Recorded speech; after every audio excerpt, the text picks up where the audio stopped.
Hi friends, आज का हमारा टॉपिक है प्रेजेंट टेंस की second type, present continuous tense. और जिसको हम ये भी कह सकते हैं प्रेजेंट प्रोग्रेसिव टेंस, यानी जिसका दूसरा नाम क्या है प्रेजेंट प्रोग्रेसिव टेंस। तो उर्दू में इसको बोलते हैं हाल जारी। प्रेजेंट का मतलब हाल यानी मौजूदा जमाना, जारी का मतलब है जो कंटिन्यू हो, जो भी खत्म ना हुआ हो।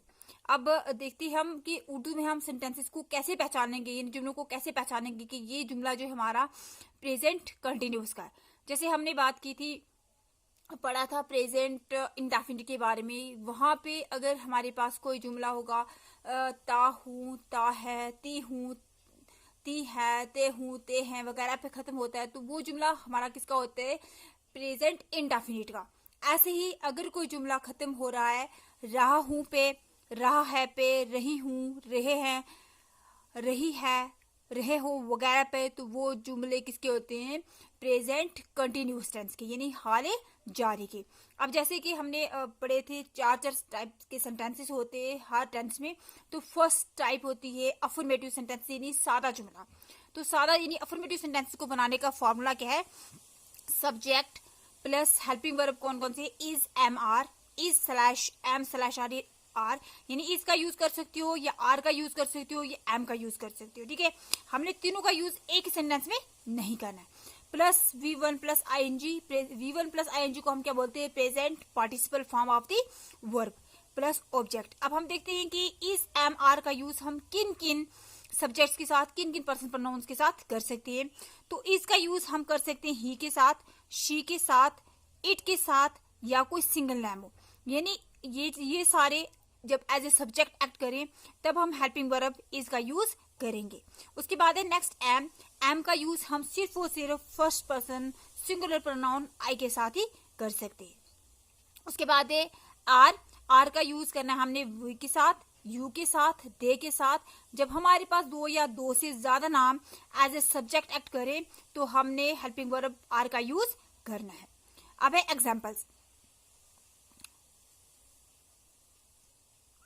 एग्जाम्पल्स हैं आई एम रीडिंग न्यूज़पेपर। आई क्या है? सब्जेक्ट है। एम क्या? हेल्पिंग वर्ब है।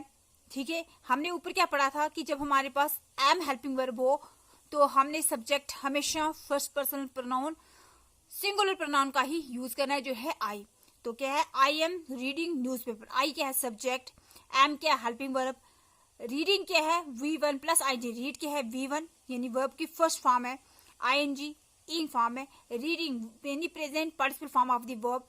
न्यूज़पेपर क्या है? हमारा ऑब्जेक्ट। मैं अखबार पढ़ रही हूँ, तो हमने ऊपर निशानी क्या पढ़ी थी कि रही हूँ, रहा है, रहा हूँ, रही है, रही हूँ, रहे हैं, रहे हो वगैरह। जिस भी सेंटेंस के आखिर में होगा वो सेंटेंस होगा प्रेजेंट कंटिन्यूअस टेंस का। नेक्स्ट एग्जांपल है शी इज लिसनिंग कुरान। वो कुरान सुन रही है। शी क्या है? सब्जेक्ट, यानी कौन सा सब्जेक्ट है? Third person singular pronoun. Is क्या है? Helping verb. अब थर्ड पर्सन सिंगुलर प्रोनाउन जब हमारे पास एज ए सब्जेक्ट हो तो उसके साथ हम क्या यूज करेंगे? हेल्पिंग वर्ब इज का इस्तेमाल। ठीक है, किसका यूज करेंगे? इसका यूज करेंगे। लिसन क्या है?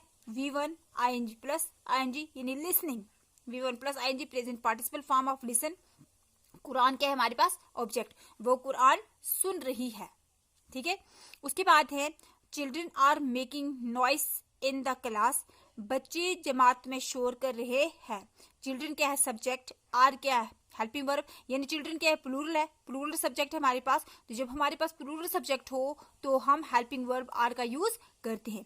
मेकिंग क्या है? Present participle form. उसके बाद नॉइस क्या है? शोर। तो क्लास की हमारी ऑब्जेक्ट। बच्चे जमात में शोर कर रहे हैं। अब है हमारे पास नेक्स्ट सेंटेंस है नेगेटिव सेंटेंस। पहले हम बात कर रहे थे किसकी? अफर्मेटिव सेंटेंसेस की, यानी सादा जुमलों की। अब हमारे पास है नेगेटिव सेंटेंस, यानी जब किसी सेंटेंस में काम को करने से मना कर दिया जाए, यानी ना हो, मनफी जुमला जिसके हम बोलते हैं, तो उसका फॉर्मूला क्या है? सबसे पहले हम सब्जेक्ट का यूज करेंगे जैसे हम अफर्मेटिव में यूज करते थे। उसके बाद हम हेल्पिंग वर्ब्स का यूज करेंगे इज, एम, आर का। और प्लस हमने क्या करना है? नॉट, यानी नॉट की एडिशन करनी है। कहाँ पे? हमने ये जो हमारे पास हेल्पिंग वर्ब है, हेल्पिंग वर्ब की बाद में और present participle form of the verb की पहले यूज करना हमने not. Plus V1 plus ING plus object. यानी सबसे पहले हमें क्या लगाना है, सब्जेक्ट लगाना है। सब्जेक्ट की जगह हम क्या लगाएंगे, पर्सनल प्रोनाउंस का यूज करेंगे। उसके बाद हमने हेल्पिंग वर्ब्स का यूज करना है। उसके बाद नॉट लगाना है। नॉट के बाद present participle form of the verb यानी वर्ब की फर्स्ट फॉर्म प्लस ING, और लास्ट पे क्या लगाना है, ऑब्जेक्ट। ऑब्जेक्ट क्या होता है, मफूल जिसपे हमारा काम वाक़ा हो। अब हमारी एग्जाम्पल्स क्या है, रीता अपनी माँ का ध्यान नहीं रख रही है। अब यहाँ पर क्या है, इनकार कर रही है रीता जो अपनी माँ का ध्यान नहीं रखती है। यहाँ पे नॉट का यूज करना है। Rita is not caring her mother. ठीक है, उसके बाद नेक्स्ट एग्जाम्पल है, तुम अपने ससुराल वालों की इज्जत नहीं कर रहे हो। You are not obeying your in laws. हमने क्या कहा था कि नॉट की हमने एडिशन करनी है, लेकिन कब करनी है, हेल्पिंग वर्ब के बाद में और present participle form of the verb से पहले, यानी इन दोनों के बीच में। किस किस के बीच में, हेल्पिंग वर्ब और present participle form of the verb के बीच में हमने क्या पुट करना है, नॉट पुट करना है। उसके बाद नेक्स्ट एग्जांपल है, मैं गरीबों की मदद नहीं कर रही हूं। I am not helping pores. या आप पोर पीपल भी लिख सकते हो। जब पीपल लिखोगे आगे, फिर यहाँ पोर्स नहीं लिखना है। तो अगर पोर्स लिखोगे फिर पीपल लिखने की जरूरत नहीं है। उसके बाद है, he is not working in the office. वो दफ्तर में काम नहीं कर रहा है। उसके बाद है next example, it is not raining. It क्या है, एक ऐसा पर्सनल प्रोनाउन है, सिंगुलर पर्सनल प्रोनाउन है, जिसका यूज हम करते हैं नॉन लिविंग के लिए। तो रैन क्या है, नॉन लिविंग। तो रैन को रिप्रेजेंट करने के लिए हम किसका यूज करते हैं, इट का यूज करते हैं। बारिश नहीं हो रही है। ये था हमारा नेगेटिव सेंटेंस यानी मनफी जुमले। अब हम आते हैं आगे इंटरोगेटिव सेंटेंसेस पर। थर्ड टाइप है हमारी कौन सी, प्रेजेंट कंटिन्यूस टेंसेस में थर्ड टाइप का सेंटेंस है इंटरोगेटिव सेंटेंस, यानी सवालिया जुमला। जहां किसी से कोई सवाल पूछा जाए तो उसको बनाने का फॉर्मूला क्या है, बिल्कुल फॉर्मूला सिंपल है। जैसे हमारा अफर्मेटिव है, लेकिन हमने जो अफर्मेटिव सेंटेंसेस में हमने हेल्पिंग वर्ब्स यूज किए थे, उन हेल्पिंग वर्ब्स को हमने सब्जेक्ट से पहले लगाना है। यानी बिगली में हमने क्या लगाने, हेल्पिंग वर्ब्स क्या है, इज एम आर का यूज हमने सब्जेक्ट से पहले करना है। Is am are plus subject plus V1 plus ING plus object, last पे क्या डालना है, क्वेश्चन मार्क। सिर्फ और सिर्फ हमने क्या करना है, हेल्पिंग वर्ब्स को सब्जेक्ट की बिगिनिंग में लाना है और लास्ट पे क्या डालना है, क्वेश्चन मार्क डालना है। अब एग्जाम्पल है हमारे पास, क्या मैं अपनी किताब पढ़ रही हूँ। Am I reading my book. क्या मैं अपनी किताब पढ़ रही हूँ। क्या वो बाजार जा रही है। Is she going to market. Next example है, क्या रूबी एक खत लिख रही है।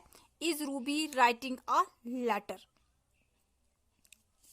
उसके बाद है, क्या वो पार्टी का मजा ले रहे हैं।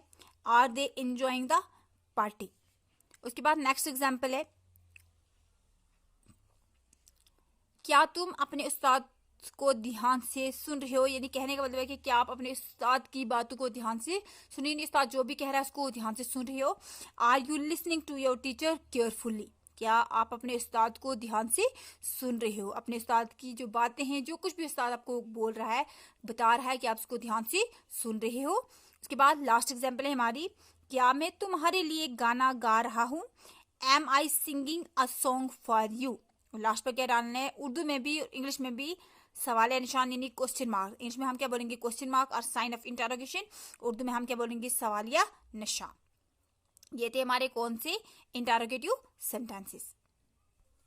अब है हमारा लास्ट का सेंटेंस है हमारा इंटरोगेटिव कम नेगेटिव सेंटेंस। यानी जहां पे सवाल भी पूछा जाए और काम को करने से इनकार भी किया जाए। तो उसका फॉर्मूला क्या है, सबसे पहले हम करेंगे helping verb is am are का यूज। उसके बाद सब्जेक्ट लगाएंगे, सब्जेक्ट के बाद हम नॉट का यूज करेंगे, plus V1 plus ING plus object, और लास्ट में क्या डालेंगे, क्वेश्चन मार्क। अब देखते हैं एग्जाम्पल है, क्या वो अपने वालिदैन का ध्यान नहीं रख रहे हैं। यानी क्या, यानी सवाल ही पूछा गया है, नहीं रख रहे हैं यानी इनकार भी किया गया है।